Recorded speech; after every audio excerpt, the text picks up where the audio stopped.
Boa tarde a todos. Essa é mais uma conversa online do Sindicom Rio.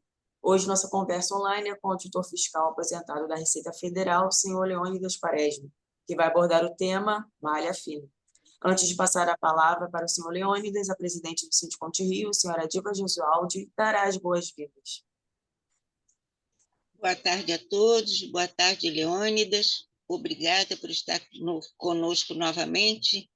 Dessa vez vamos ver as novidades da malha fina e como melhorar para ajustar o que necessário for para o próximo exercício. Com Então, certeza. passo a palavra para você, para as nossas informações. Obrigada, viu, Leônidas? E obrigada a todos que estão conosco também. Obrigado, Diva. Obrigado a todos que nos assistem. Espero sinceramente que seja proveitoso, que eu consiga trazer algum conhecimento a mais, alguma ajuda para cada um de vocês. Ok? Então, acontece o seguinte, a malha andou muito atrasada, quer dizer, está atrasada por conta da greve que os fiscais fizeram nos últimos 3 anos. Entre outubro de 22 e novembro de 23, eles ficaram 13 meses em greve. Em 24, entraram em greve em novembro de novo, terminou a greve mais ou menos em junho. Então a gente constata que tem muita coisa atrasada. Até bem pouco tempo atrás, a Receita, os fiscais trabalhavam as antecipações de malha. Hoje em dia constata-se que a antecipação de malha está servindo para antecipar a intimação. Então você que já mandou sua antecipação de malha, não fique ansioso achando que a Receita vai trabalhar sua antecipação, certamente não vai. Você vai receber uma intimação, e eu chamo a atenção que as intimações da Receita vão só pelos correios, é por carta, é formal. Jamais a Receita vai mandar alguma mensagem para você por WhatsApp, por e-mail, nada disso. Não acredite nisso. Tudo que vier em nome da Receita por WhatsApp ou e-mail, pode ter certeza que é golpe. Não acredite. No máximo, a Receita te manda um SMS dizendo que existe uma mensagem na sua caixa postal. Aí você vai lá no ECAC, na caixa postal, e busca essa informação. Não caia nos golpes que cada vez estão mais sofisticados, com mais cuidados que os falsários andam fazendo. Então, não caiam nessa. A correspondência da Receita formal é só por carta, entregue pelos correios, ok?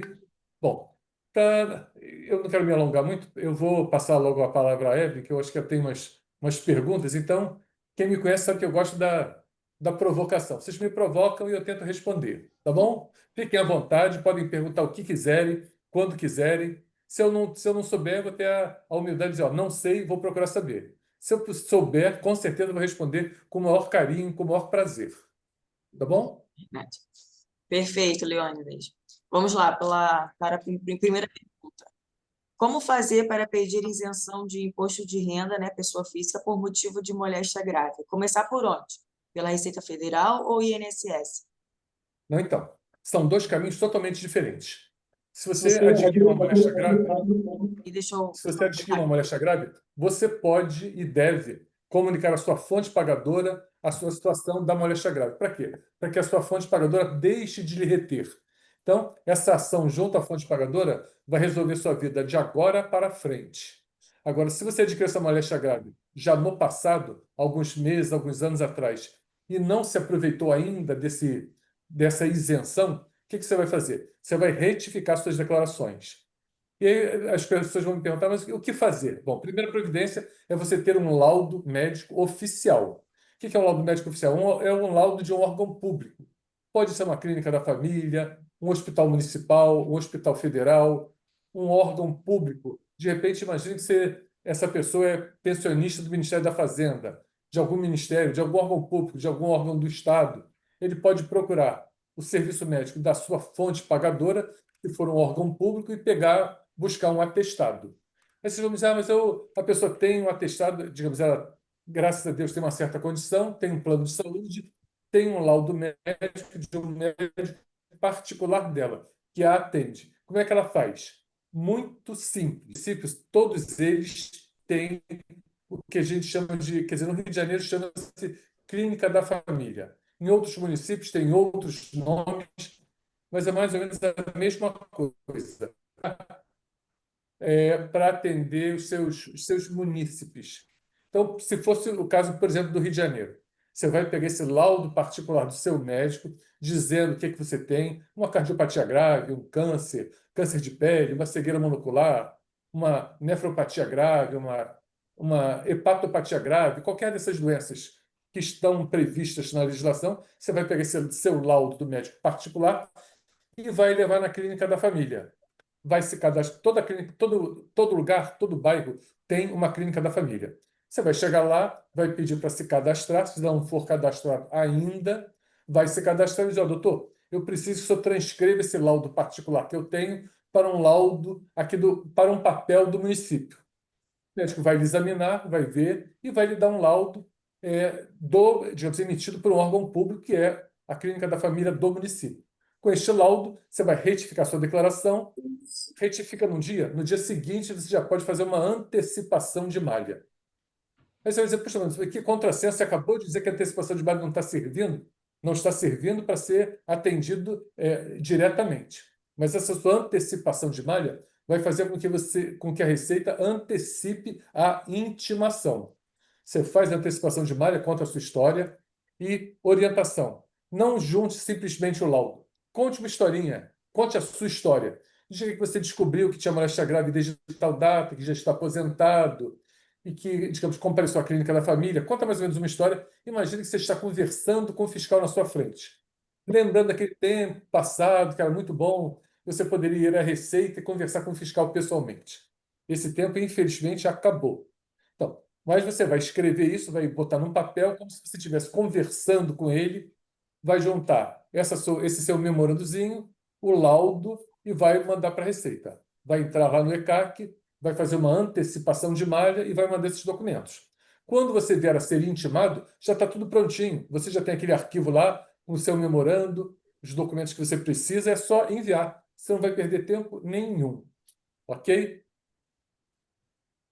Sim, quer dizer, depois desse meu falatório todo, se alguém tiver alguma dúvida, quiser que eu acrescente alguma coisa, é só dizer que eu acrescento. Ou se não tiver oportunidade de perguntar, acrescentar agora, pode acrescentar depois. Olha, você falou que tal coisa lá atrás, explica melhor isso, explica melhor aquilo, e vou responder com o maior cuidado, com o maior carinho. Leônidas, esse laudo transcrito pelo médico da clínica da família, a gente tem que observar se o médico é inscrito, é médico concursado no INSS. Como é que a gente fica sabendo se esse laudo transcrito na clínica da família está correto? Tá, Correto ótima no pergunta. sentido da assinatura do médico. Muito obrigado, Diva. O que acontece? A lei fala em que o contribuinte tem que ter um laudo médico de um órgão público. Em momento nenhum, a lei diz que o médico tem que ser um estatutário, quer dizer, aquele que é servidor público, que fez concurso. Só que a Receita inovou e agora vem exigindo que o médico que dá o atestado seja um estatutário. Existe duas súmulas do CARF dizendo que não haveria necessidade do médico ser um médico estatutário. Quer dizer, o CARF reconhece a simplicidade da lei que diz que o laudo tem que ser de um órgão público, mas não em momento nenhum a lei fala em estatutário. Se você quiser saber se o médico é estatutário ou não, o que eu costumo fazer e recomendo que vocês façam? Pegue o laudo, entra lá no CNES, bota no Google, CNES, Cadastro Nacional dos Estabelecimentos de Saúde. Aí você vai lá e vai consultar profissional. E aí vai abrir uma janelinha, você vai colocar o nome completo do médico e vai pesquisar digamos, os vínculos que ele tem. Nessa pesquisa do CNES, do CNES, vai aparecer lá se o médico, em que órgãos o médico trabalha, se é órgão público, se é órgão privado, se ele é estatutário, se não é. Quer dizer, vem toda, digamos, a atividade do médico, onde ele trabalha. Isso vai te dar mais segurança para quê? Porque eu vejo muita gente, digamos, que procura buscar o reconhecimento de firma do médico. Eu, sinceramente, não vejo necessidade disso. Se você usa essa pesquisa do CNES, não é possível que a Receita vai imaginar que você fraudou, digamos, inventando a assinatura do médico. Você fraudou a assinatura do médico. Graças a Deus, eu acho que a Receita ainda não chegou nesse ponto. O médico vai assinar, vai carimbar, e você vai juntar essa pesquisa do CNES ao laudo do médico e essa historinha que eu disse para você contar.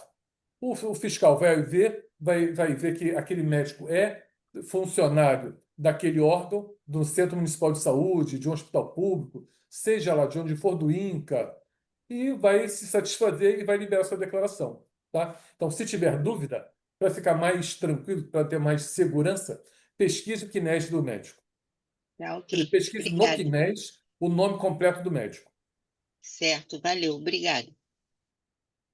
Ainda referente, né, desse assunto de moléstia grave, o que o contribuinte, né, com moléstia grave que recebe notificação de cobrança pelo cartório referente à malha fina e ainda não tem pedido isenção do imposto de renda. Tá. Bom, vamos ver. Vamos enquadrar esse caso que a Evelyn trouxe. A hipótese é a seguinte: o contribuinte fez a sua declaração, apurou o imposto a pagar, não pagou e foi inscrito em dívida ativa da União. O que acontece? A Procuradoria está bastante, digamos, eu diria que agressiva nas suas cobranças. O que acontece? Até um tempo atrás, a Procuradoria, a União, ela tinha 5 anos para cobrar. Tá? A Receita tem 5 anos para cobrar. Se ela não inscrever essa cobrança em até 5 anos, o direito dela de cobrar decai. Então, o que a Receita fazia? Ela inscrevia em dívida ativa da União. Ok? E, da mesma maneira, o procurador ele tem 5 anos para fazer a cobrança. E, ao longo do tempo, ele tem que renovar o interesse dele na cobrança, porque senão preclui o direito da Fazenda cobrar. Tá? Recentemente foi alterada a legislação, dando, digamos, direito à União de interromper essa decadência ou a prescrição. Eu confesso que eu sempre me atrapalho quando é outro, mas o resultado é o mesmo. Interromper essa perda do direito de cobrança quando meu Deus, me fugiu a palavra agora. Quando há inscrição no cartório. Me fugiu agora a palavra aqui.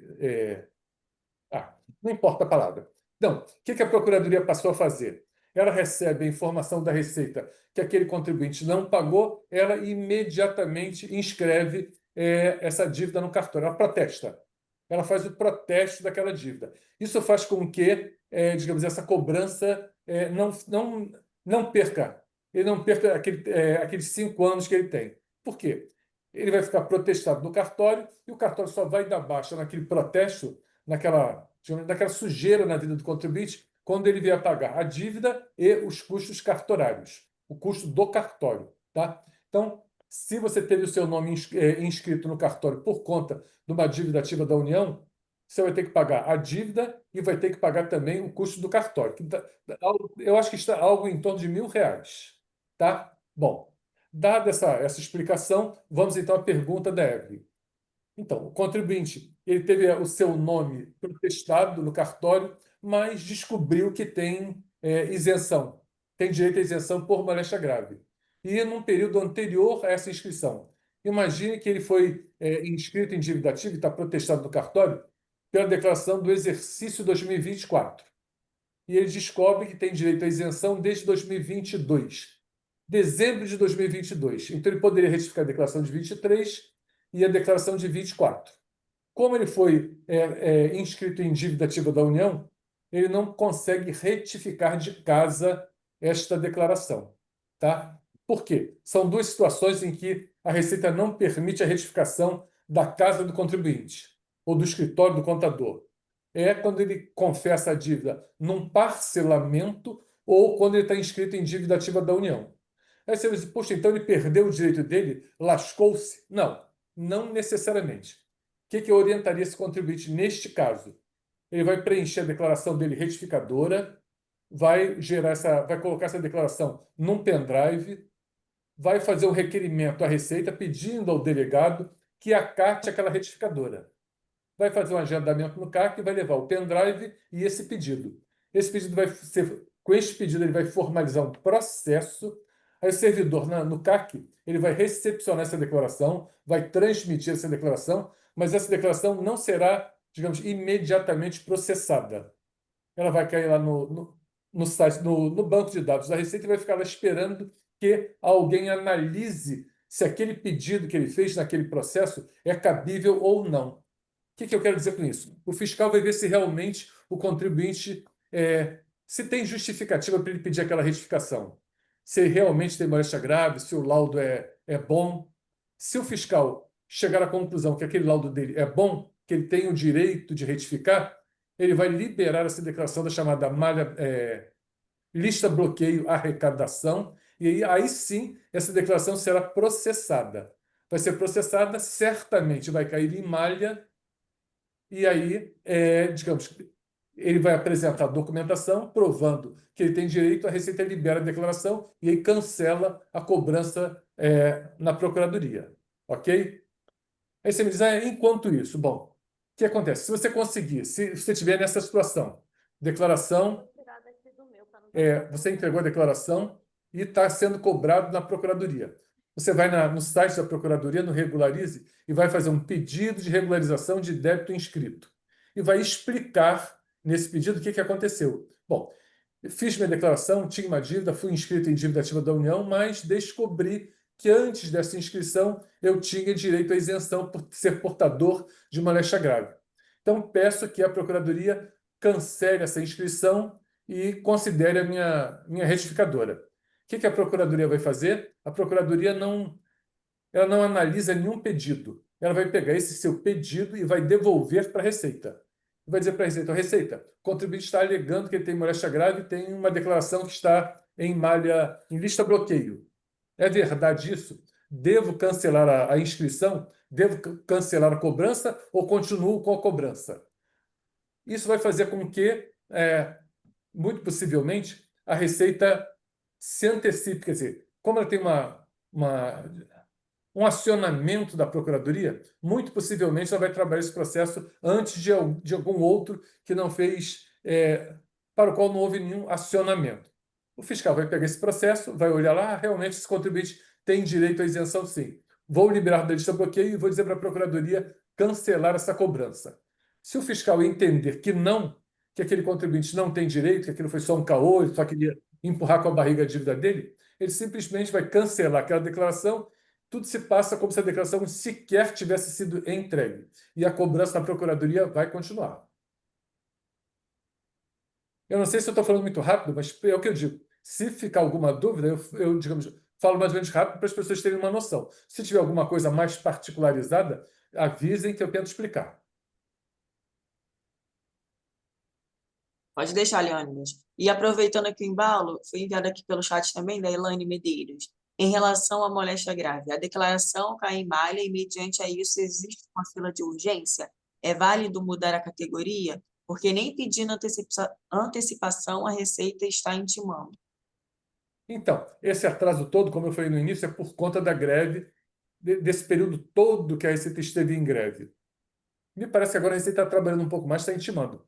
Ela vai precisar ser intimada para depois mandar, para responder a intimação e mandar a documentação. Eu diria que depois de intimado não está demorando muito, não. Vou chamar a atenção a vocês de uma coisa.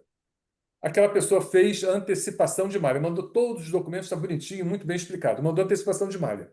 Tempos depois, recebe a intimação. E aí eu já vi muita gente fazer isso.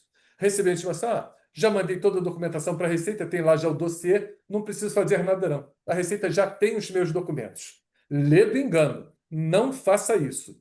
Por quê? Na antecipação de malha, você não tem nenhuma vinculação daqueles documentos com a sua declaração. Quando você recebe uma intimação e responde à intimação, você é obrigado a informar o número da intimação. O que eu quero dizer com isso? Aquele dossiê da resposta à malha está vinculado a uma intimação. Então, o sistema sabe que você respondeu àquela intimação e, digamos, suspende o andamento do processamento. Agora, se você faz a antecipação de malha, recebe a intimação e não faz nada, o sistema vai esperar um tempo, pelo menos 45 dias, e vai pensar, bom, o Joaquim recebeu uma intimação, não estou vendo nenhum documento, digamos, associado a essa intimação, significa que ele não tem nada para apresentar. Vou considerar que ele não tem nada para apresentar e vou alterar a declaração dele. Tá? Então, por favor, não deixem de responder à intimação. Recebida a intimação, responda mesmo que você tenha certeza que mandou tudo já numa antecipação de malha. Antecipação de malha, como eu disse, hoje em dia está servindo só para antecipar a emissão da intimação. Mais uma pergunta. Como o contribuinte pode saber o motivo de ter caído na malha fina? Isso é fácil. Ele entra lá no ECAC, ele precisa ter a senha da conta GovBR, entra no ECAC, clica lá no exercício que ele está na malha, clica lá, pendências de malha. E a Receita vai dizer para ele exatamente por que que ele está na malha. Às vezes não é tão simples você traduzir o que a Receita quer, mas na maioria das vezes dá para traduzir direitinho se é uma diferença de uma suposta omissão de rendimento, se é uma despesa médica. Lembrando outra coisa, imagine que você viu que você estava na malha, entrou lá para ver sua pendência de malha e viu que estava lá possível inconsistência no plano de saúde e um determinado médico. Só que na sua declaração, além do plano de saúde e aquele médico que está ali, você tem outros médicos, você tem outras despesas médicas. Aí você vê aquilo, faz a antecipação de malha e manda só aquilo que está na internet. Quer dizer, a comprovação do plano de saúde e daquele médico específico que está lá no extrato da internet.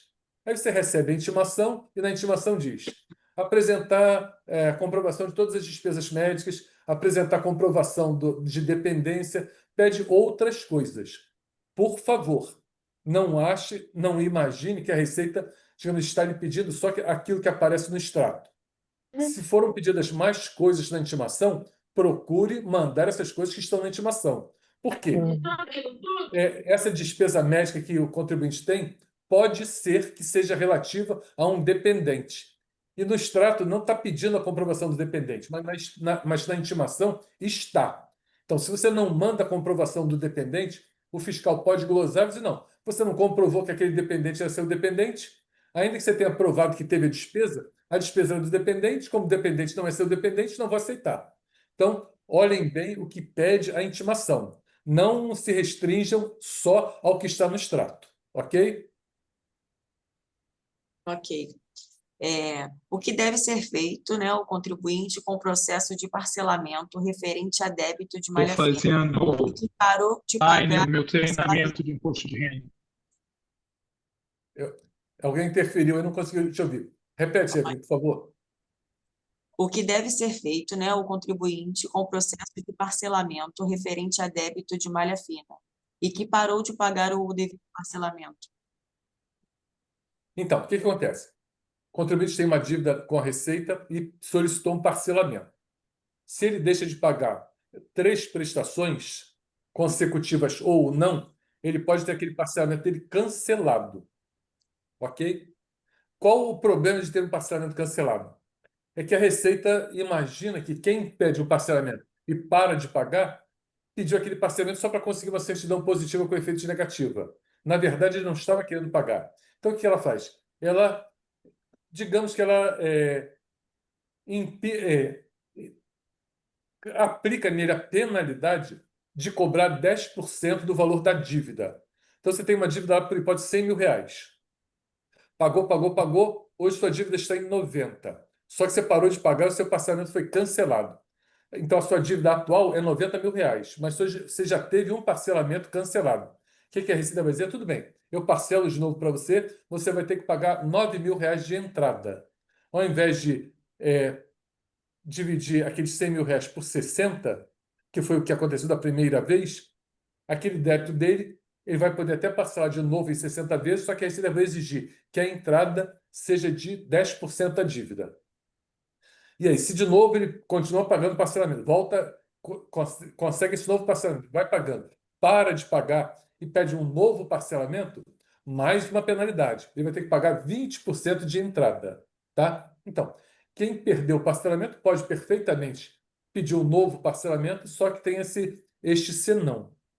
Eu sei que talvez está muito em cima da hora, mas para quem tem dívidas na Procuradoria, a Procuradoria está oferecendo até amanhã descontos que vão de 30% a 50% da dívida. Tá? 50%. Se parcelado em até 12 vezes, 45%, mais ou menos 45%. Se parcelado em 24, conforme vai aumentando o número de parcelas, vai diminuindo o percentual do desconto. Mas ainda se não for prorrogado, esse prazo só vai até amanhã. Tá? Isso é o parcelamento na Procuradoria. A Receita também está concedendo parcelamento com redução, mas para aqueles que têm algum litígio com a Receita. O que eu quero dizer com isso? Imagine que você fez a sua declaração, a Receita alterou sua declaração, tá? E aumentou seu imposto a pagar. E aí você está lá brigando, você fez uma impugnação, está brigando com a Receita por conta daquilo. E aí chegou um ponto assim, não, mas eu acho que não vou ter muita chance, não. A minha chance não é 100%. Esse recibo aqui que o médico deu, ele não quis confirmar, por uma razão ou por outra, você não tem certeza que vai ter sucesso naquela impugnação. Você pode ir no site da Receita e aderir a o que chama de não sei se na Receita está chamando de transação, acho que sim. Você entrar no parcelamento e ele vai te dizer que você pode aderir a um parcelamento com desconto, um desconto até razoável, tá? Mas nesse caso, só para aqueles que têm já instaurado alguma briga com a Receita.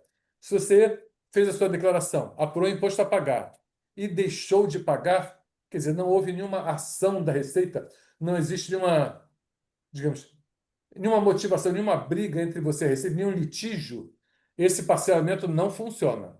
O parcelamento é só eles chamam para redução de litígio. Se você quiser parar de brigar com a Receita está te dando um desconto para você parar de brigar com ela. Isso vai até final de outubro. Então, parcelamento da Procuradoria até amanhã, parcelamento na Receita, para quem tem algum litígio com a Receita, até o final de outubro.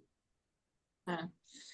Tá, Leônidas. E a última pergunta, né, que nós recebemos aqui, o parcelamento estava como débito automático, né, pelo banco, mas o mesmo parou de ser debitado. O procedimento vai ter que ser o mesmo? Então, isso é um risco. O que acontece?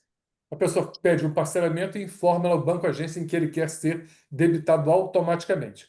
Por uma razão ou por outra, por falha do banco, ou porque naquele dia. O parcelamento ele é debitado sempre no último dia útil do mês.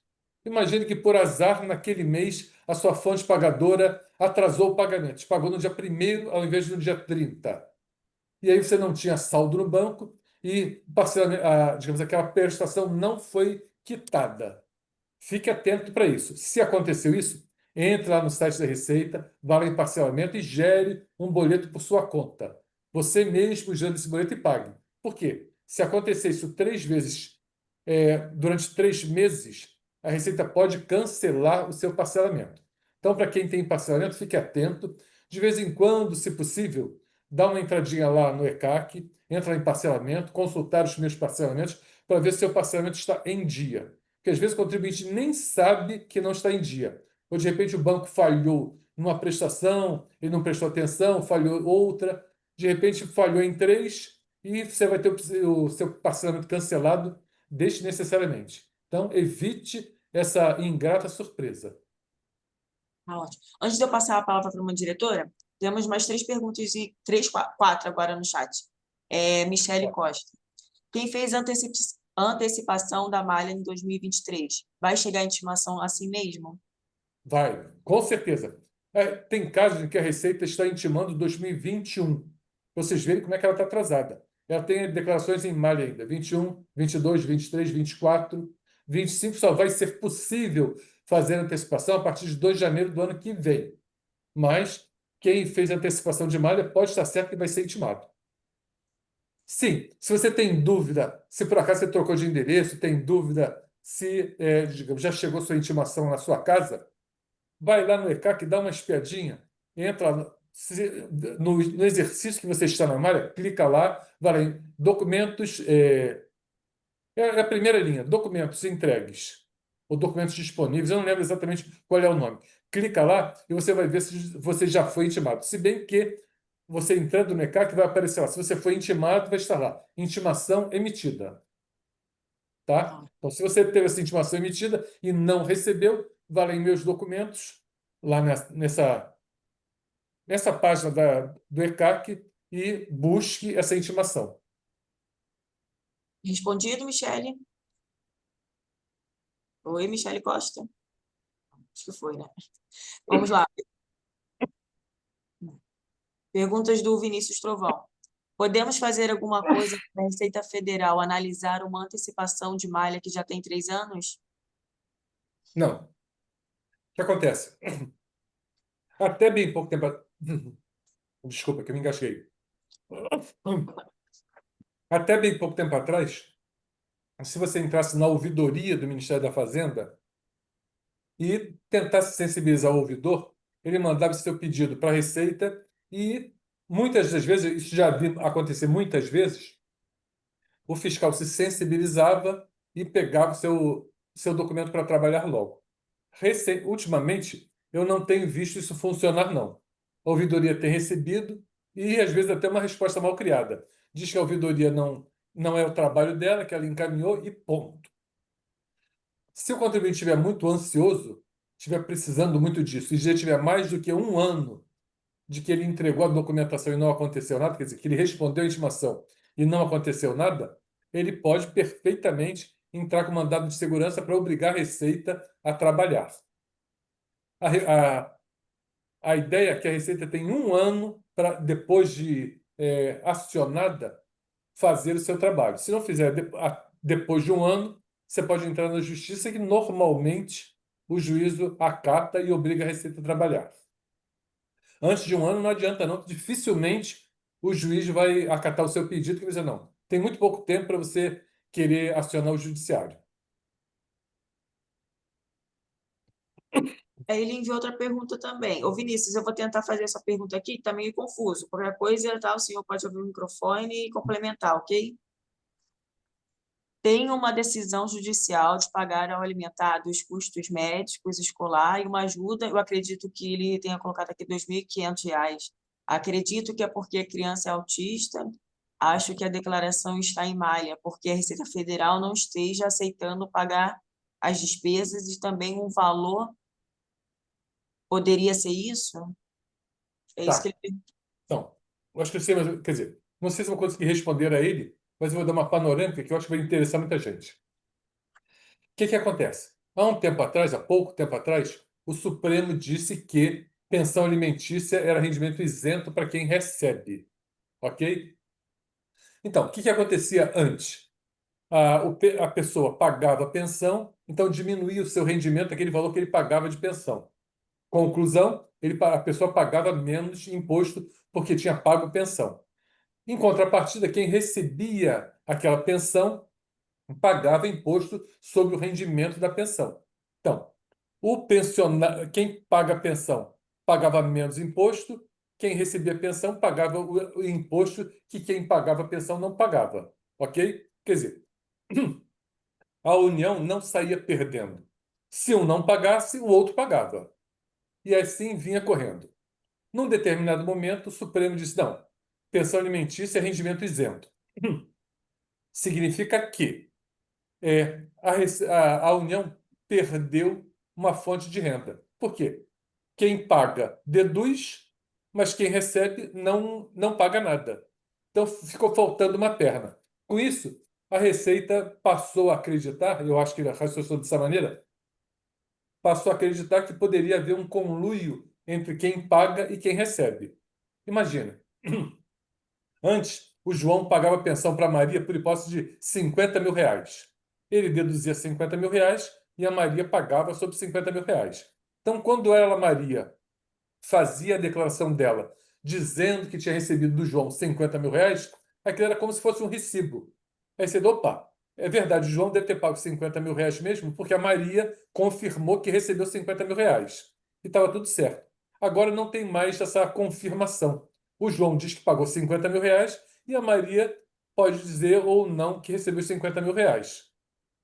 E a Receita passou a acreditar que João e a Maria poderiam entrar num conluio e o João dizer para a Maria: Maria, o negócio é o seguinte, eu estou te dando 50 mil reais de pensão, mas você vai dizer que eu te dei 100. Você não vai pagar nada sobre 100 e eu vou deduzir 100. Quer dizer, eu vou dobrar a minha dedução. A Receita achou que isso poderia acontecer, então o que a Receita passou a fazer? Botar na malha todo mundo que paga pensão. Se essa pensão não for descontada na fonte, porque tem muita gente que é descontado na fonte da pensão que deve pagar. Se esse contribuinte, no nosso caso hipotético aqui, se o João paga por iniciativa dele, sem ser descontado, a Maria, a Receita acredita que pode haver um conluio. Então a Receita está exigindo de todo mundo que, no caso, o João prove que ele estava obrigado a pagar pensão e mais, prove que pagou a pensão. Antigamente bastava ele provar que estava obrigado. Hoje em dia ele precisa provar que estava obrigado e que pagou, tá? Então, com certeza, as pessoas estão caindo na malha por conta disso. Contribuinte cair na malha por causa de pensão, quer dizer, basicamente, todo mundo que paga pensão vai ter que provar que estava obrigado a pagar pensão e vai ser obrigado a provar que pagou. Como é que ele prova que pagou? Com os recibos, transferência bancária, depósito, PIX, seja lá o que for, tá? Então, não basta, hoje em dia, provar que estava obrigado. Tem que provar que estava obrigado e provar que efetivamente pagou. Tá bom. Diretora Andréia, sua pergunta.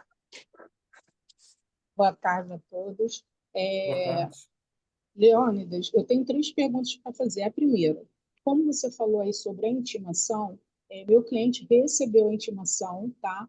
Mas eu não consigo fazer agendamento. Eu acho que o agendamento é só com a notificação, né? Porque eu apresentei a antecipação, né, dos eventos, tem a intimação e já tem mais de 4 anos isso. E nós gostaríamos de comprovar esses documentos pessoalmente, mas a gente também não consegue agendar. Então, o agendamento é só com a notificação? Existe diferença entre Não, intimação e notificação? o que você chama de agendamento? Eu diria, eu hoje Presencial. desaconselho o contribuinte a ir na Receita para fazer qualquer coisa. Eu diria que Isso. pode parecer chato, mas é muito melhor, é muito mais eficaz você mesmo fazer as coisas através da internet. Se ele receber uma intimação, você vai lá no ECAC, clica lá em solicitar um novo processo, ele vai te perguntar qual é o assunto, você vai dizer que é malha fiscal, ele vai te perguntar, é antecipação ou resposta à intimação? Você vai dizer que é resposta à intimação, vai informar o número da intimação e vai juntar os documentos. Perfeito. Depois de recebida, quer dizer, depois de enviar, de recebida a intimação, depois que você responde a intimação, normalmente não demora muito, não. Uns 2 meses está sendo mais ou menos o tempo para você ter a resposta disso. Antecipação, não. Antecipação está demorando anos, mas a resposta à intimação não está demorando tanto, não. Por quê? Porque o sistema está priorizando as intimações, tá? Perfeito. A outra pergunta é de um outro cliente. O informe de rendimento, as informações conferem com o que foi declarado, né? Então, caiu em malha, ali o destaque é o imposto retido. É possível da empresa não ter recolhido e por isso que ele caiu em malha, porque os documentos estão tudo ok. Também eu fiz a antecipação também de documentos. Eu diria que quase certamente sim. O que pode acontecer? A empresa pode ter dado o comprovante de rendimentos para o seu empregado e depois viu que tinha algum erro e retificou esse comprovante de rendimentos. E esqueceu de dizer para o empregado que tinha alterado. Então, o que eu sugeriria? O que eu recomendaria? Entrar lá no ECAC, vai lá em declarações demonstrativas, vai olhar a DIRF para ver se o valor da DIRF está igualzinho o que ele declarou. Se Eu, tiver, com certeza é isso. A empresa, por alguma razão, não recolheu não recolheu tudo aquilo que ela disse que ela disse que reteve em dívidas. E aí, nesse isso, caso, então, nesse desculpa. caso, seria o caso de conversar com o empregador para ele ou fazer uma confissão de dívida, quer dizer, pedir um parcelamento, parcelamento é confissão de dívida. Ou ele pede um parcelamento ou ele faz o recolhimento daquilo que deixou de ser recolhido à época. Entendi. A outra pergunta. Declarado, na verdade, é um processo trabalhista, né? E também é antigo, é de 2021. Então, essa declaração está também em pendência. E quando foi esse ano, o contribuinte foi e fez compensação, né? Porque ela tinha um valor a receber e fez a compensação daquele valor que considerável como débito. É possível recorrer isso porque assim as informações também estão de acordo com o documento, né, da ação trabalhista. Só que por estar em malha e ela fez essa compensação, ela falou, caramba, e agora? Eu fiquei anos e anos aguardando e agora eu acabei fazendo, né, a compensação e como é que eu vou rever esse valor? Peraí, eu não entendi muito bem. Quem fez essa compensação? A Receita ou o contribuinte? O contribuinte. Como é que ele fez essa Esse compensação? ano, então, esse ano, Aham. ela está em falha, né, sobre o processo trabalhista. Fizemos a antecipação dos documentos e ficou Tá, lá isso rolando. em 2021. Ele tem uma declaração de 2000, 2021 que ele está na malha com direito à restituição. É isso. exatamente. Não, Ok. com direito a imposto a pagar. Em 2021 tem imposto a pagar? Exatamente. Essa declaração que está em malha. Então, independente de estar em malha ou não, se o contribuinte confessa um débito, quer dizer, se o resultado da declaração dele é imposto a pagar, ele tem que pagar. Se não pagar, ou ele vai ser inscrito em dívida ativa, ou, independente de estar na malha ou não, a Receita vai cobrar aquilo que ele confessou que devia. Tá? O que eu estou imaginando? Ele fez a declaração desse ano, tinha imposto a restituir, a Receita constatou que ele tinha uma dívida e usou a restituição deste ano para quitar aquela dívida do passado.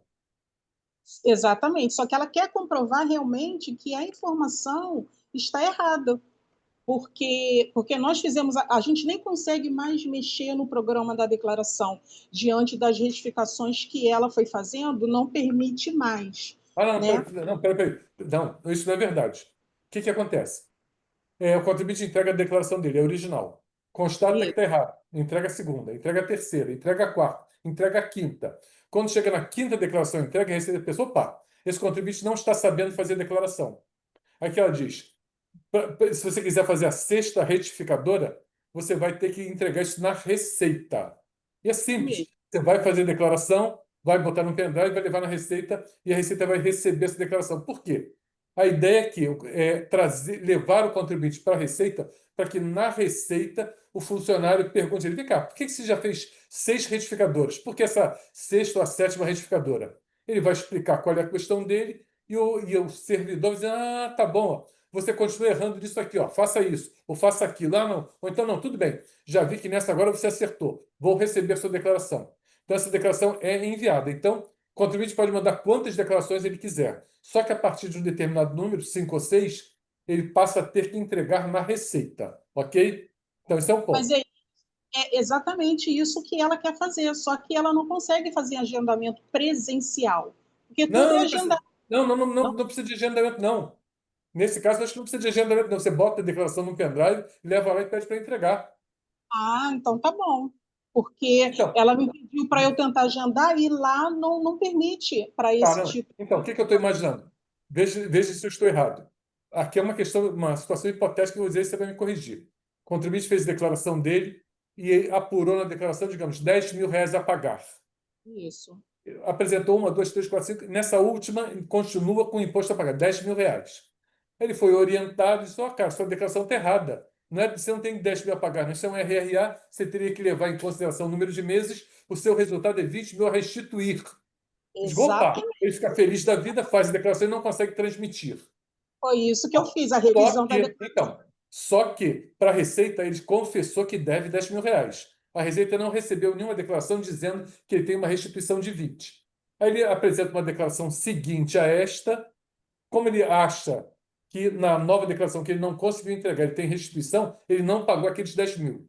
Uma declaração seguinte tem restituição, a Receita, opa, esse contribuinte está devendo R$ 10.000. Vou comer a restituição dele atual para pagar aqueles 10 mil que ele devia. Certo?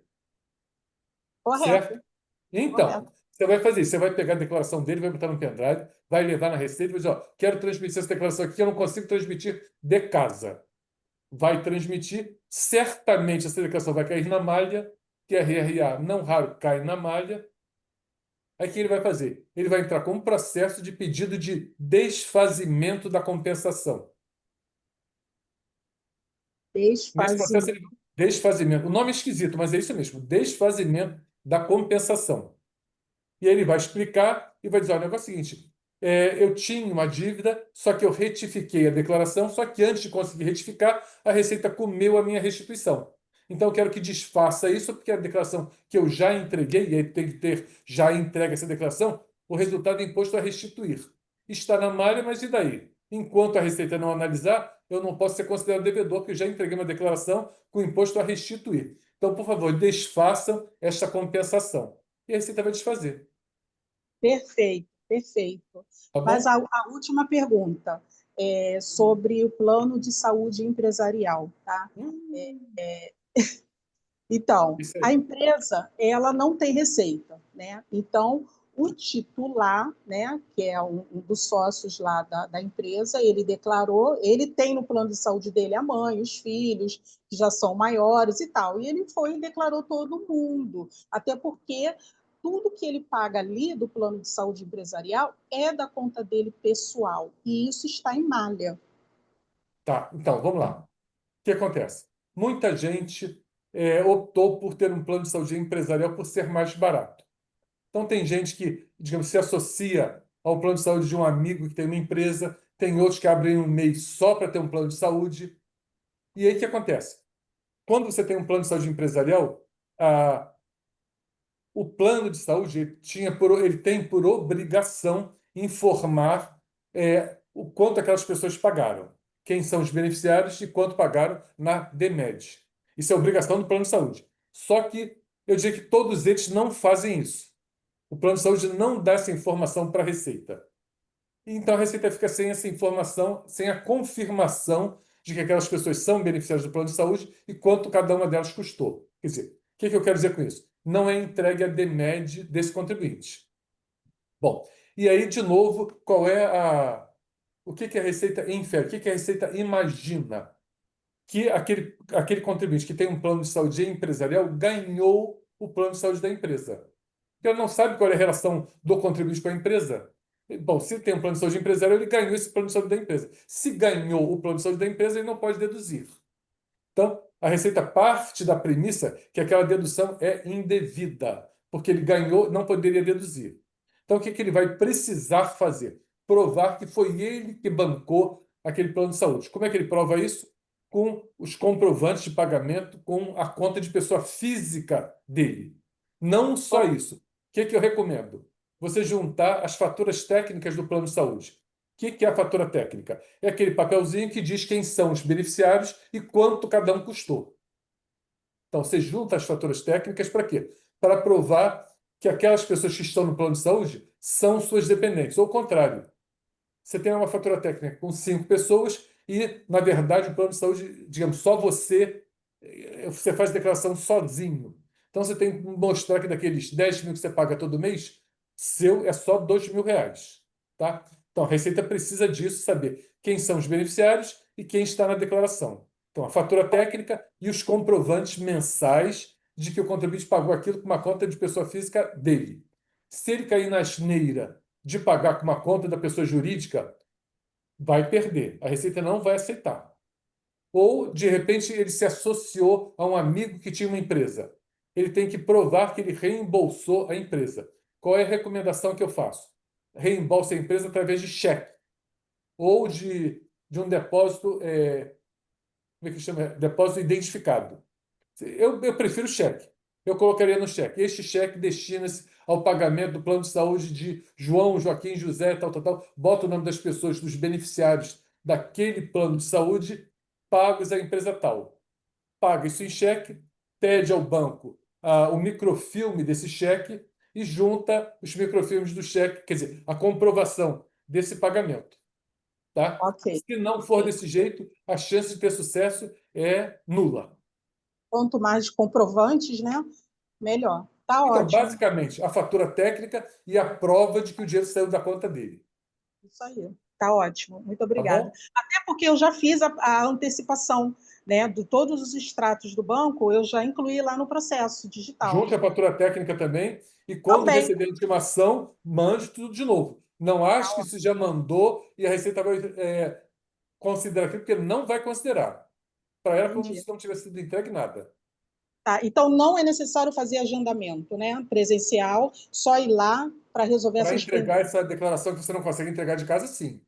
Ah, tá Por quê? ótimo. Veja bem, é, imagina, é como você, digamos, fazer uma impugnação de um processo, digamos, que está prestes a vencer. Imagina, você está lá na malha, tá? Você quer entregar uma retificadora, não consegue entregar essa retificadora. Você corre o risco da Receita lhe intimar. Se intimar, você perdeu o direito de retificar. Então, a Receita tem que aceitar aquela entrega, mesmo sem você agendar, porque você não sabe quando é que você vai ser intimado. Você, É verdade. você agenda daqui a uma semana. No final de semana você recebe a intimação. E aí? Como é que fica? Entendeu? Por isso que, neste caso, você tem o direito de entregar sem agendar. Tá Se for o ótimo. caso, briga porque está errado, se exigirem o agendamento. Entendi. Muito obrigada, Leone. Nada? Terminei, Evelyn. Perfeito, Lélia. Mais perguntas, Celianos, por nada. Vamos lá, vamos lá. Pelo chat. Tem previsão se este parcelamento na Procuradoria-Geral da Fazenda Nacional, né, será prorrogada? Não, não tenho conhecimento disso, não. Rezo a Deus que seja. Porque hoje, por exemplo, entrar no site da Procuradoria no Regularize está um inferno. Já tentei um bocado de tempo e não consegui. Quer dizer, deve ter muita gente tentando, e é aquilo que eu digo, o brasileiro gosta de, digamos, correr risco. Constata-se que, isso é constatação, 30% das declarações são entregues nos 3 últimos dias do prazo. Não importa qual seja o prazo, 30% são entregues nos 3 últimos dias, quer dizer, 10% por dia. E aí, de repente, você pode dar um azar da internet cair, de repente o caminhão, o bandido roubar lá o fio da internet, você ficar sem internet. Então, não aconselho ninguém deixar para a última hora. Certamente tem muita gente que está tentando fazer esse parcelamento entre hoje e amanhã. Então, não tenho notícia nenhuma, não tenho nenhuma perspectiva de que seja prorrogado. Rezo que seja, mas não tenho essa notícia, não. O que eu aconselho é tentar fazer digamos, esse pedido de parcelamento antes das 9 da noite, quando os escritórios, a maioria já fechou, que a procura deve ser menor, ou de manhã cedo. Entendi. Ok, perfeito. Mais uma pergunta. Herdeiros, apartamento, esposa, né, viúva, 50%, e 5 filhos, 10% de cada filho. Esposa declarava 50%, e os filhos não, sendo 2 herdeiros estão desempregados. Pergunta: a mãe faleceu em 2024 e está em inventário. Cada herdeiro terá direito a 20% do imóvel. Será que quando acabar o inventário, os herdeiros cairão na malha fina por não ter declarado os 10% do apartamento? Pois 2 herdeiros não têm renda, só 3 que trabalham. Então, é, uma das condições de obrigatoriedade de apresentar a declaração é valor de bens, que, se eu não me engano, está em. Deixa eu lembrar. Caramba, me deu um branco agora. Era um valor pequeno. Até 800 2 anos mil. atrás era. Hã? 800 mil. 800, isso, ótimo, obrigado. Hum. Então, se esses 10% que os herdeiros têm hoje for menor do que R$ 800 mil, eles estão desempregados, eles não estariam obrigados a fazer a declaração. Então, problema nenhum, tá? Se esses 10% que cada um tem for mais do que R$ 800 mil, eles estariam obrigados a fazer a declaração. Nesse caso, eles estariam sujeitos à multa por atraso da entrega da declaração quando vierem apresentar uma declaração. Tá? Não acredito que, digamos, esse bem teria que ser maior do que 5 vezes 8, 400. Poxa, mais de R$ 10 milhões, esse imóvel que eles receberam, porque 10%, 800 mil, 10%, 800 mil, vezes 5, só aí dá 4 milhões. Pouco provável. Então, muito possivelmente, ou muito provavelmente, esses desempregados não estariam obrigados a apresentar a declaração. E aí a mãe falece, digamos que o inventário terminou agora, este ano. E aí eles resolvem fazer a declaração o ano que vem e colocar os seus 10 e mais 10. Certamente não cairão na malha por causa disso. Isso não é parâmetro de malha, tá? Então, se a preocupação deles é cair na malha quando regularizarem a situação, apresentando declaração com 20% do imóvel, podem ficar tranquilos que não vão cair na malha por causa disso, não. Senhora Marta, respondido? Acho que sim. Elaine levantou a mãozinha. Pode perguntar, Elaine.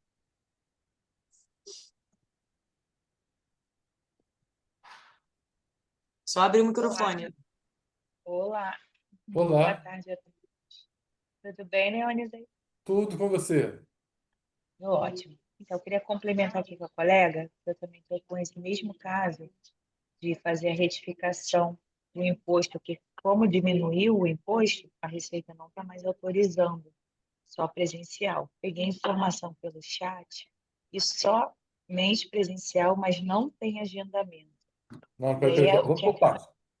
Peraí. Vamos explicar direitinho isso. O contribuinte fez declaração, apurou, digamos, um imposto de R$ 10.000 a pagar. Ok? E Isso, aí descobriu que estava errado, que tinha esquecido de um recibo, ou por alguma outra razão, ele quer retificar e, em vez de 10 mil, ele agora quer pagar R$ 5.000. isso. Ok? Aí, isso. Com certeza ele pode retificar. Ele não poderia, quer dizer, não poderia. Primeira hipótese, ele já fez muitas retificadoras. Cai naquele caso que eu falei. Ele vai botar num pendrive, vai levar lá sem agendamento e vai entregar. Segunda hipótese, que é a mais provável. Ele pediu um parcelamento desses R$ 10.000 que ele devia. Depois de ter pedido o parcelamento, ele constatou que estava errado. Digamos que ele fez a declaração dele, apurou R$ 10.000 a pagar. Tá? Não conseguiu pagar, pediu um parcelamento. E descobriu agora que tinha moléstia grave. Em dezembro, descobriu que naquele ano, em dezembro daquele ano, ele tinha moléstia grave. Retificou a declaração, diminuiu o rendimento, não, quer dizer, não ficou totalmente isento, mas diminuiu o rendimento de modo que, ao invés de 10 mil para pagar, ele tem 5 mil para pagar. Só que ele parcelou essa dívida. Neste caso, é aquilo que eu falei no início. Ele vai ter que formalizar um processo provando por que ele quer retificar. Por quê? O parcelamento é confissão de dívida. Não tanto parcelamento quanto a inscrição em dívida ativa. Porém, Esses dois casos não permitem retificar a declaração, a menos que você prove que tem uma justificativa para retificar. Se ele tiver essa justificativa para retificar, ele vai formalizar um processo pedindo que a Receita acate aquela retificadora dele. Aí sim, ele vai agendar, por quê? Para formalizar um processo, não é simplesmente entregar a declaração. Ele vai formalizar um processo, vai explicar toda a situação dele, vai justificar por que ele quer retificar e vai juntar o pendrive. Então, mas esse caso, quando eu retifiquei para mais, foi tudo normal, a Receita acatou. Mesmo existindo um parcelamento, porque como foram de vários anos, esse parcelamento, né, já parte dele já até foi pago. Mas para retificar para mais, a Receita aceitou de boa. Para retificar para menos, É que verdade. não, Retificar só né? para mais. Aí não entrou no mérito porque já estava parcelado, etc. e Não. tal. Mas o que eu queria elucidar é que isso, né, ocorre, porque para mim foi uma surpresa agora, que eu não me recordo de ter essa surpresa, porque nesse meu caso foi que ele esqueceu de importar as despesas do livro caixa, e aí por isso que deu esse rolo. E aí, para fazer isso, no chat disse que só agendamento presencial. Então, você está me dizendo que eu posso exigir esse atendimento, ainda que não tenha agendamento? Não. Aí é diferente. Pelo que eu estou entendendo, o contribuinte fez declaração e não pleiteou a dedução por livro caixa. Isso. Apurou o imposto a pagar, viu que não tinha condição de pagar, parcelou. E aí agora foi orientado por você, disse, não, você despelhou, não. Você tem direito a livro caixa, sim. Você é advogado, você é médico, seja o que for, você tem direito ao livro caixa. Vamos retificar. Ele disse para você, não, mas eu já parcelei. Então, o que você teria que fazer? Não é que vai dar certo, não posso garantir. Vai depender da análise da pessoa. Você vai fazer um memorandozinho e vai dizer que, admitindo que o contribuinte errou quando fez a sua declaração, não teve nenhuma ação de ofício, ele ainda está espontâneo, só que ele errou e parcelou, ele confessou a dívida. E aí você, digamos, explica que ele errou na declaração, não juntou, não deduziu o livro caixa, junta a justificativa dele para o livro caixa, diz, olha, ele é médico, se for o caso, até uma cópia do livro caixa, se for o caso, junta isso e diz, olha, ele quer retificar para juntar, deduzir o livro caixa, que ele tem direito ao livro caixa. Você vai fazer isso, vai fazer um memorando explicando tudo isso, juntando o livro caixa e um pendrive. Vai agendar, e aí, no caso, é um agendamento de formalização de processo, vai dar entrada no processo e o pendrive.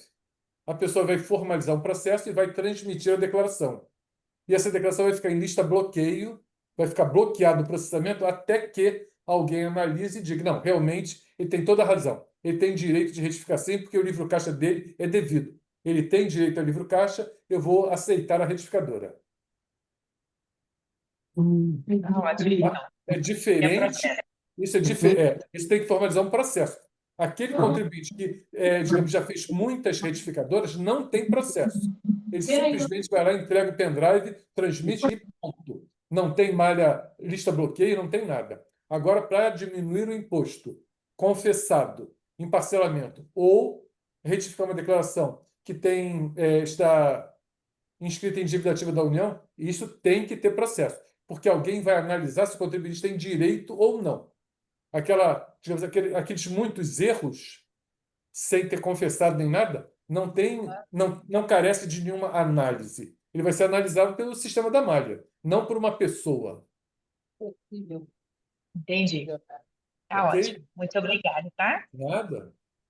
Leônidas, mais 2 perguntas aqui no chat. A primeira é: assunto rendimentos recebidos acumuladamente em processo trabalhista. O empregador não informou na DIRF os rendimentos liquidados em processo trabalhista, nem a Caixa Econômica, que efetivamente liberou os recursos, informou esses rendimentos para a Receita. Esses rendimentos geraram acréscimo patrimonial para o contribuinte, rendimentos que, como RRA, não geram imposto de renda devido. Como resolver? Tá. O que acontece? O contribuinte entrou com um processo judicial contra o seu empregador. Se ele teve sorte de não ser mandado embora, porque normalmente, quando o empregado entra na justiça contra o empregador, a primeira providência do empregador é mandar esse funcionário embora. Independente de ele ter sido mandado embora ou não, o empregador não vai nunca, na hora que ele receber esse atrasado, esse rendimento recebido acumuladamente, não é o empregador quem vai informar para a Receita. Vai ser ou o Banco do Brasil ou a Caixa Econômica Federal. Só um destes 2 bancos. Ok? Esse é o primeiro ponto. O que acontece? Tá bom. Tanto o Banco do Brasil quanto a Caixa Econômica, eles só fazem DIRF, só informam para a Receita quando há retenção na fonte. Se esse dinheiro que esse contribuinte recebeu não ensejou fonte, a Receita não vai ter essa informação. Tá? Isso é fato. Só que esse contribuinte ele precisa justificar a variação patrimonial. Ele quer informar este rendimento. Ele vai fazer a declaração dele, vai informar isso lá como RRA, não vai pleitear fonte. Pode ser que ele caia na malha porque a Receita duvide do número de meses. É a única razão para cair na malha. É a Receita duvidar do número de meses. Por quê? Porque ele está oferecendo a tributação rendimento sem fonte. A Receita nunca duvida que o contribuinte, digamos, tenha recebido algum dinheiro. Ela duvida quando ele pleiteia uma fonte que ela não sabe que tem. Tá? Então, se ele não teve fonte, ele vai colocar isso na declaração dele como RRA, dificilmente vai cair na malha se não for por causa do número de meses. Tá? Se cair na malha por causa do número de meses, ele vai juntar a planilha de cálculo e vai provar que o número de meses está correto. Deixa eu ver Não aqui. sei se eu consegui responder o que era a pergunta. Daniel Mas Rio, eu disse o que acontece. tá ok? Ele respondeu direitinho? Excelente, ele colocou. Obrigado. Obrigado, Daniel. Dinoan, quer fazer sua última pergunta? Sim, cadê? Eu estou Estamos aqui. sem imagem, né? Isso, mas Problema? estamos na senhora. Coloquei a pergunta aí. Eu estou com a seguinte questão. Um cliente, ele está com um câncer praticamente terminal, e aí ele recebeu a comunicação da isenção do imposto de renda, mas ele já tinha entregue o imposto de renda. Na situação desse imposto de renda, a melhor situação era ter entregue o simplificado. E aí foi feito. Eu vi que está certinho, foi feito simplificado. Só que agora, para ele poder resgatar, ele teria que entregar o completo. Só que eu disse para ele, eu não acredito que a Receita deixe, porque existe uma IN que fala que não pode trocar o formulário, não é isso? Não tem uma Exatamente. solução para isso, né? Não tem solução para isso, não. Ele vai amargar esse suposto erro. Tá? Entregue uma declaração no modelo, não há hipótese fora do prazo de trocar o modelo, não. Infelizmente. Tá bom. Obrigada. Assim, só uma complementação. É curioso, quer dizer, não me perguntaram, mas eu sempre gosto digamos, de ir além do que pode acontecer. Mesmo a pessoa morta, ela tem direito à isenção, viu? Imagine seu cliente descobriu agora que tinha moléstia grave, uma cardiopatia grave já desde 2019. Só que pobrezinho estava tão ruim que acabou morrendo. Só que antes de morrer, ele conseguiu um laudo dizendo que ele tinha uma cardiopatia grave desde 2019. O que os herdeiros deverão fazer neste caso? Retificar a declaração dele, mesmo ele já falecido, invocando o direito à isenção. A Receita vai pagar a ele, como ele já faleceu, o espólio vai ter esse crédito. Ele vai precisar conseguir uma autorização judicial ou fazer uma partilha ou uma sobrepartilha deste valor que ele tem a receber. Mas não é o fato de estar morto que o contribuinte perde o direito, não, viu? Eu já vi muita gente ele morreu, coitado, não, digamos, os herdeiros estão aqui numa pendura danada, mas não podem pedir? Podem sim. E vocês sabem, neste caso, digamos que o herdeiro diz, mas eu não tinha declaração dele, ele já estava doente, coisa e tal, tacou fogo nas coisas que ele tinha, ficou desesperado, queimou tudo que ele tinha e não tem as declarações. Se foi aberto o inventário, o inventariante ele pode perfeitamente outorgar uma procuração do falecido para alguém que tenha conta GovBR para buscar as declarações e fazer a retificadora. Tá? Eu sei que vocês não perguntaram, mas eu gosto de agregar coisas, porque isso pode ser que um dia você se depare com uma situação dessa. O Janus bem que falou que o falecido podia receber restituição. E pode. Tá? Não é, a morte não impede o recebimento, não. Nem o recebimento, nem a cobrança.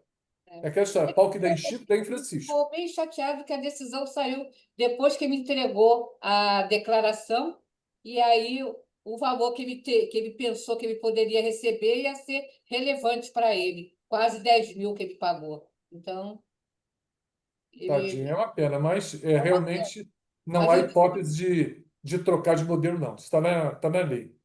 Tá bom. Obrigada. Nada? A diretora André tem mais uma pergunta, Leone. Manda. E aí, diretora? Diretora Andréia? Vamos lá. Tenho um possível comprador para minha casa e preciso de uma orientação importante. Como você já sabe, o imóvel não tem escritura nem foi declarado no meu imposto de renda e vou receber um valor alto na conta. Como devo proceder para justificar esse recurso e não ter problemas com a Receita? Existe algum caminho para regularizar ou declarar corretamente essa operação? Bom, aí temos que considerar algumas coisas. Se ela nunca declarou e não tem documentos que provem digamos, esse direito, dificilmente ela vai ter como provar quanto custou a ela esse direito. Tá? O que eu quero dizer com isso? Quando ela vier a vender esse bem, ela vai apurar um lucro. O que é o lucro? É o valor da venda menos o custo de aquisição. Se ela não consegue provar o quanto custou a ela esse bem, o lucro dela vai ser o valor da venda. Digamos, justificar o enriquecimento é facílimo. Só que ela vai ter, digamos, nesse caso, vai ter um prejuízo, entre aspas, porque ela vai estar pagando um imposto sobre 100% do valor da venda. Se ela tivesse algum documento que provasse o quanto custou a ela, independente de ter declarado ou não, ela diminuiria esse ganho de capital dela e o prejuízo, tá? Imagine que ela tivesse herdado ou de repente comprou esse imóvel há alguns anos atrás, mas por uma razão ou por outra nunca declarou. Mas ela tem lá uma escritura, uma promessa de compra e venda, algum documento idôneo que diga o quanto ela pagou para aquele imóvel. O fato de não ter colocado isso nas declarações passadas não quer dizer nada. Ela vai vender esse bem agora, vai pegar o valor da venda, diminuir as comissões, o que ela gastou para vender, vai diminuir o quanto custou e vai apurar o ganho de capital. Tá? Se a Receita questionar, vai dizer, não, eu apurei o ganho de capital dessa maneira porque eu tenho um documento aqui que diz o quanto me custou. Se ela não tiver esse documento que diz o quanto custou, vai ser 100% de lucro. O problema é esse. Mas no momento em que ela diga que vendeu, quer dizer, que ela justifique. É o exemplo que eu dou. Imagina, a Receita não se interessa como você gasta o seu dinheiro. Ela só se interessa como você ganha o seu dinheiro. Eu costumo dar um exemplo meio esdrúxulo, mas que esclarece bem. Imagine que você terminou agora a palestra, você saiu, foi ao banco e pegou lá 100 mil reais. Botou 100 mil reais numa sacola, saiu do banco toda prosa, de ah, estou com esse dinheiro aqui, não vou andar de ônibus, não, vou pegar um Uber. Pegou o Uber, quando o Uber virou a esquina, um tiroteio danado, você se assustou de, meu Deus do céu, mas vale a minha vida. Saiu correndo do Uber e deixou a bolsa lá dentro.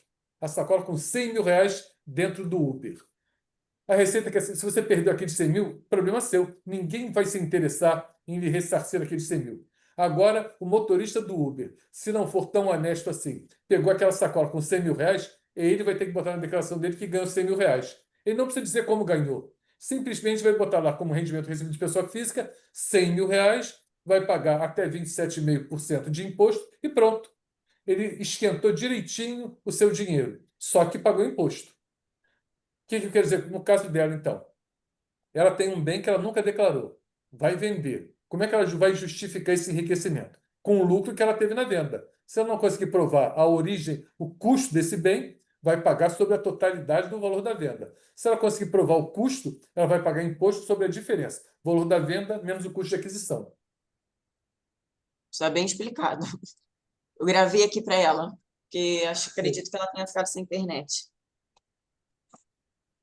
Mais alguma pergunta, pessoal, para finalizarmos? Acho que não, né? Presidente, tudo certo? O microfone está fechado, presidente.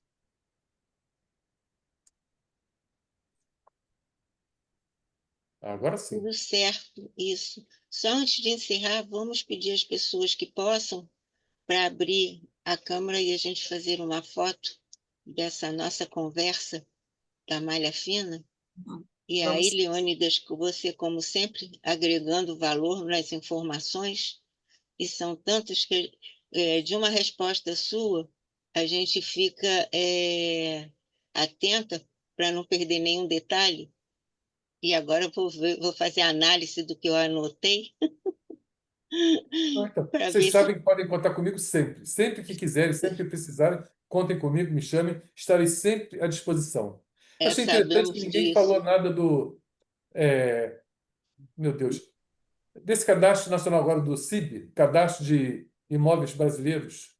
Ninguém está preocupado com isso, não? Ah, sim. É porque como ficou, talvez seja por isso, não sei, como ficou mais na malha fina, talvez as pessoas não tenham, mas se você puder falar alguma coisinha, a gente vai ficar muito feliz.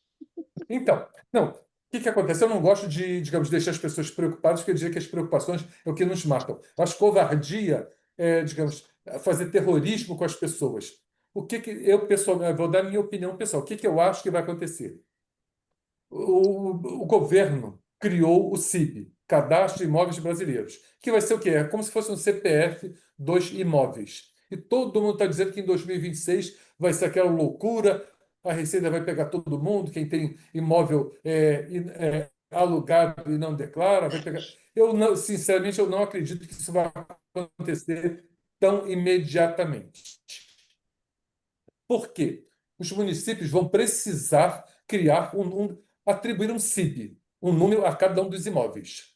Os proprietários desses imóveis vão precisar saber o número desse CIB. Você tem lá 5 imóveis, você não sabe o número deles. O município vai atribuir um número que você não tem a menor ideia de como vai ser. Eu não tenho ideia de como vai ser a composição desse número, que tamanho vai ter. Então, você vai precisar primeiro saber qual é o número que foi atribuído aos seus imóveis. Depois, você vai ter que colocar na sua declaração este número. Quer dizer, a Receita vai chegar a um ponto que a Receita vai te obrigar a informar esse número. Ok? E aí, digamos, as pessoas para quem você aluga certamente serão obrigadas a informar esse número também. A partir daí, sim, a Receita vai poder cobrar, fazer esse cruzamento de quem tem e aluga e não declara, o quem tem e não coloca, Então, eu, sinceramente, acredito que essa parafernália toda não acontece antes do final de 2027. Em 2026, certamente vai ser o tempo que os municípios vão ter para atribuir número a esses imóveis, informar isso para os donos de imóveis, para que aí sim os donos de imóveis possam informar isso para a Receita e a Receita fazer este cruzamento. Eu acredito que esse número vai começar a ser atribuído a todo mundo que fizer alguma movimentação com seu imóvel. Vendeu o imóvel? Aí sim, o município vai, opa, você vendeu? Tanto para quem vendeu, para quem adquiriu, vai ganhar o número lá do CIB. Que é impossível. Eu conheço muita gente que não sabe o número da matrícula, não sabe onde está registrado o seu imóvel, quanto mais botar na sua declaração o número do CIB, que é uma novidade. Imagine se os municípios, e temos municípios e municípios nesse Brasil, imagine se eles vão ter estrutura para pegar lá os cartórios, pegar os seus livros e atribuir esse número tão rapidamente assim, para deixar todo mundo apavorado por conta disso. Não estou querendo, Bom digamos, esclarecimento. promover a sonegação nem digamos, o desgoverno, mas eu acho uma maldade deixar as pessoas apavoradas. Tem gente que está sem dormir pensando nisso. Então, É eu verdade. gostaria de dar uma acalmada nas pessoas. Que vai acontecer? Vai. A Receita vai poder cruzar isso tudo. Quem tem, quem empresta, quem vende, quem aluga, com certeza vai. Mas não vai ser tão rápido assim, não. Ainda mais considerando que ano que vem é ano de eleição. Ah, Isso sim, também. vai demandar muito dinheiro, tá? É Então, verdade. Não é só a informação, é a necessidade de número de inscrição. E realmente, muitas pessoas são transações antigas de promessa de compra e sim, venda, de escritura, nem sabem onde estão esses documentos. Às vezes até é difícil para preencher na sim, declaração de bens imagine os todos aqueles cartórios. dados. Sim, então, se você reparar hoje na declaração de bens, você pode colocar o número do IPTU, mas não é obrigatório. É, Nunca se obrigou a colocar aquele número do IPTU. As pessoas falam, ah, uhum, mas os automóveis têm. O automóvel nasce com Renavan. A fábrica, quando cria um automóvel, ele já nasce com Renavan. Quando você importa um automóvel, ele já vem com Renavan. Então, quando você compra um automóvel, já vem com o número do Renavan. Quando você comprava até ontem, quando você comprava um imóvel, não tinha Renavan, ou não tinha CIB nenhum. Então, vai com uhum. certeza demorar algum tempo até que as pessoas ganhem, tenham acesso a esse CIB. Então, fiquem calmos, não se desesperem, porque a coisa não é bem como se tá se contando. Eu acho uma maldade fazer esse terrorismo com as pessoas. A mesma coisa é essa história dos R$ 2.000 dos bancos. Ah, sim, do Outra Pix. é do Pix. Não, agora digamos, o governo vai tributar o Pix, vai ver a movimentação de todo mundo. Impossível. Antes ele pegava essa informação, a movimentação de R$ 2.000. Agora são R$ 5.000. Quer dizer, muita gente que estava sob a ótica dessa vigilância vai deixar de ser. Quer dizer, não Uhum. é. Eu acho que as pessoas têm que ter, digamos, responsabilidade de fazer a coisa com consciência. Pagar o imposto por ter consciência de que deve pagar, não por conta de ter uma espada na cabeça. Isso faz É bom. mal. E o que nos mata são as preocupações. Isso. E às vezes as informações não são muito claras e outras interpretações surgem, só fica uma confusão. É, Até para exatamente. você conseguir informar melhor, era necessário que, quando fossem divulgadas, tivesse um cuidado. A gente não Tivesse a sabe coragem direito de a dizer a verdade. motivação. É Oi? que as nossas autoridades, em geral, não têm digamos, a coragem de dizer a verdade. Fala a verdade. Nada É, melhor que a verdade. isso aí. Porque aí tudo vai correr bem. Nós que temos que fazer algumas declarações de pessoa física e tal, ficamos às vezes até preocupados e sem saber como orientar melhor por causa justamente da confusão instaurada, não é? Sim, Foi muito exatamente. bom você lembrar. Acalmou muita gente. Tomara, In- tomara. É, Esse é o meu in- objetivo. inclusive eu, porque muitas pessoas perguntam e eu não estava muito bem informada ainda dessa validade e desses detalhes tais que você trouxe aí para nós. Então, isso vai Valeu. ser bom. Me parece que, por exemplo, em países europeus, Portugal e Croácia, eles sabem exatamente tudo que você tem. E aí, eu diria que a gente vai chegar a um ponto de ter isso, e eu acho que vai ser bom, porque você vai poder, o Estado vai poder dividir o bolo do custo para todo mundo melhor, porque tem muita gente hoje que não participa dessa fatia do pagamento. E aí outros pagam mais porque outros não pagam. É Eu verdade. defendo e sonho com essa equidade, todo mundo pagando o que é devido, nem mais, nem menos. Isso mesmo. Aí vai ser o ideal. Está caminhando para isso. Cada hora vai fechando uma Sim, torneirinha, sim, vai sim. buscando um melhor controle, porque quando você consegue melhorar o controle, você consegue chegar no patamar